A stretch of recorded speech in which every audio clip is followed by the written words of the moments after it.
തിരുവാതിരക്കളിയിലെ വ്യത്യസ്ത ശൈലികൾ ഏകീകരിക്കണമെന്ന ആവശ്യം ശക്തമാകുന്നു. അഖില കേരള തിരുവാതിരക്കളി കൂട്ടായ്മ കോഴിക്കോട് നടത്തിയ ശില്പശാലയിലാണ് ആവശ്യമുയർന്നത്.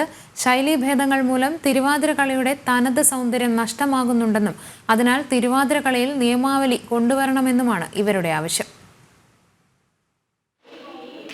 തിരുവാതിരക്കളിയിലെ ശൈലീഭേദങ്ങൾ ചർച്ച ചെയ്യാനും തനത് ചുവടുകൾ പരിചയപ്പെടുത്താനും നടത്തിയ ശില്പശാലകളിലാണ് തിരുവാതിരക്കളിക്ക് കൃത്യമായ നിയമാവലി ഉണ്ടാകണമെന്ന ആവശ്യമുയർന്നത്. തിരുവാതിര കളിക്കുമ്പോൾ മറ്റിനങ്ങളുടെ ചുവടുകൾ കടന്നു വരുന്നുണ്ട്. ഗണപതി, സരസ്വതി, പദം, കുമ്മി, കുറത്തി, വഞ്ചിപ്പാട്ട്, മംഗളം എന്നിങ്ങനെയുള്ള അവതരണക്രമവും എല്ലായിടത്തും കൃത്യമായി പാലിക്കപ്പെടുന്നില്ല. ഇവയിലൊക്കെ ഏകീകരണം നടത്തി തിരുവാതിരയുടെ തനത് ശൈലി നിലനിർത്തുക എന്ന ലക്ഷ്യത്തോടെയാണ് ശില്പശാലകൾ നടത്തിയത്. തിരുവാതിരക്കളിയുടെ തനത് ചുവടുകൾ പരിചയപ്പെടുത്തുക എന്നീ ലക്ഷ്യം ഏകദേശം സാക്ഷാത്കരിക്കാൻ കഴിഞ്ഞിട്ടുണ്ട്. മറ്റൊന്ന് തിരുവാതിരക്കളിയിലെ അവതരണ ക്രമം എന്നതാണ്.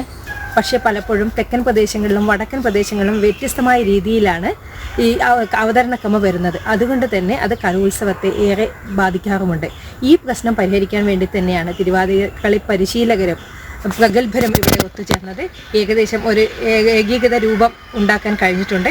തിരുവാതിരക്കളിയിൽ പ്രമുഖരായ 100ഓളം ആളുകൾ എഴുതി തയ്യാറാക്കിയ നിയമാവലി പൊതുവിദ്യാഭ്യാസ വകുപ്പിനും കേരളത്തിലെ വിവിധ സർവകലാശാലകൾക്കും സമർപ്പിക്കാനുള്ള ഒരുക്കത്തിലാണ് അഖില കേരള തിരുവാതിരക്കളി കൂട്ടായ്മ. ജനം, കോഴിക്കോട്.